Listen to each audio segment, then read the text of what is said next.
ในโรงในจะคงยืนนะแต่นอก็จะเป็นมือใช้เดชชาหรือเดชชานอเป็นยังเป้าแค่นอเป็นอุนตุจุลตอนต่อไปชงนี่เราพูดแต่ตัดกวางสีนะพี่น้องมันก็เกี่ยวแต่ชีเนี่ยรู้เชื่อแต่นอได้ยาวโจเลยนะพี่น้องเป็นตัวนะเป็นเก่าอีหลังตัวเป็นตัวแล้วตัวเจสลัดไทยคนแม่วิดีโอเนาะจอดหัวเนาะไปตัดสายเกสมันไปจอไอ้สิ่งนี้แต่เนาะเจ็บชุดรถเทนะที่จะตัวเชียตัวโอ้แล้วนี่คือเกี่ยวมันคุยกันนอกนะ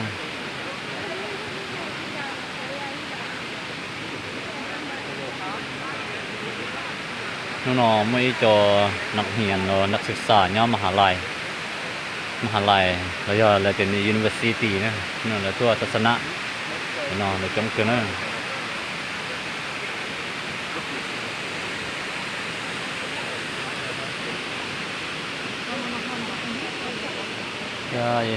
นี่ปวดจนเจนแล้วเนี่ยเราไม่จะเหมือนเจจงเกี่ยวรู้บ่เนาะสิเหมือนเจจงทุกคนนะเหมือนเจเนาะเลยปกป้องเจนะ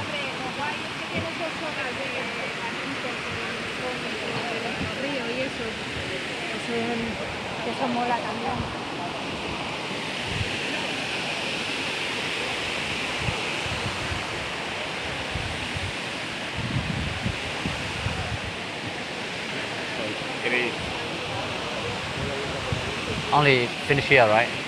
After here, just go down. Yeah, we go down. Okay.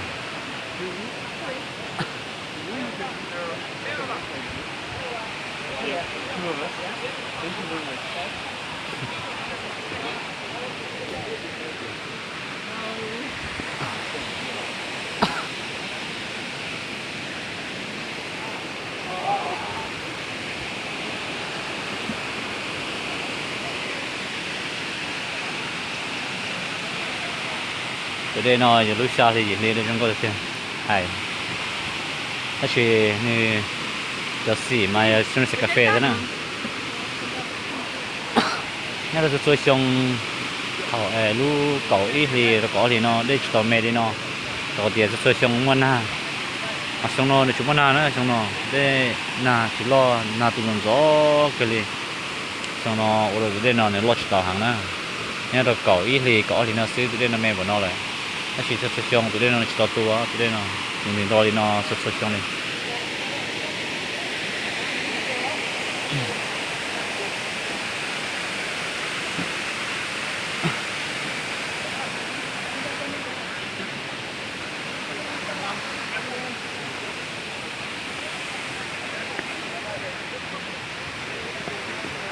สบายดี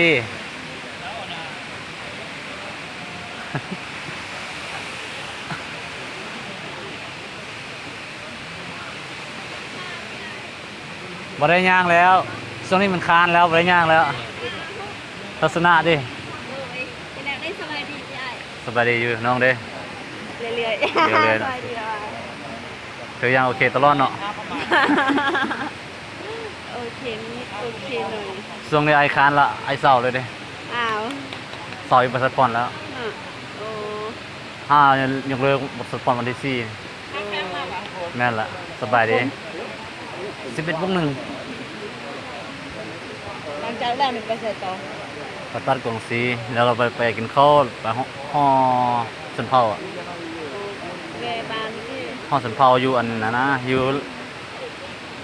มอตลาดร้านน่ะห่อสันเผาฮัลโหลเวลาตัวนึงพากันโทรมาเป็นเที่ยวพอดีเห็นสวัสดีฮัลโหลเป็นเที่ยวเลยมาครบดีละมาครบตาเลยแม่ละถ้าแทบไม่ได้เจอกัน11 คนย่างบอกขี่รถมามืออื่นพักผ่อนมืออื่นนี่ลงวังเวียงไปน้ำไปแน่เอามือวันนี้พักไหนไปวังเวียงเราเวียงจันทร์เราไปพักผ่อนวันที่30อยู่เวียงวันที่1เอาแค่19 คนขึ้นมาจำห้อยสายหมดแล้วขี่รถจนเมื่อยขี่เหงื่อจนเมื่อย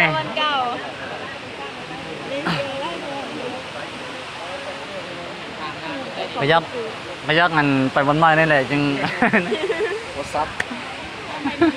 ง่ายจะคน เป็นคน พวกมาไล่เนาะเมื่อนั้นเราเช็คกิ้งอ่ะเป็นซีทีทัวร์ คลาสสิก คลาสสิกอ่ะไปนั่นขึ้นมาแล้ว ใช่ นั่นติ่ง มันมีนะน้ำจริง คือซีทีทัวร์นี่เรามาตัด แม่แหละ แล้วไปใช้ต่อ มืออื่นฟรีมืออื่นอ่ะเรามืออันวันที่สักแปดนั้นลงเวียงสักเกาฮอดเวียง30 พอดีเวียงเอาวันที่1ขึ้นหัด19 คนขึ้นจำหัวสายมาแล้ว ด้วยเราเป็นเหล่าป้าน เมื่อยขี่รถ อ้าวสวัสดีเด้ออย่าลืมคอมเมนต์กันเด้อ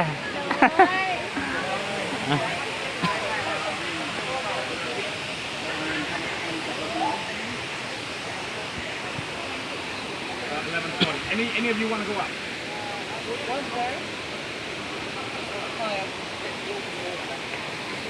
That way you can see those people going up, but honestly, it's not really interesting. But if you want to go up, that one it take like,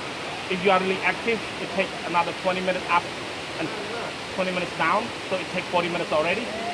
If you want to go up, but if you don't want to go up, if you want to go up, I will make the time a little bit longer. But if nobody want to go up, 1 hour 20 minutes will be good. To explore. Good night, 11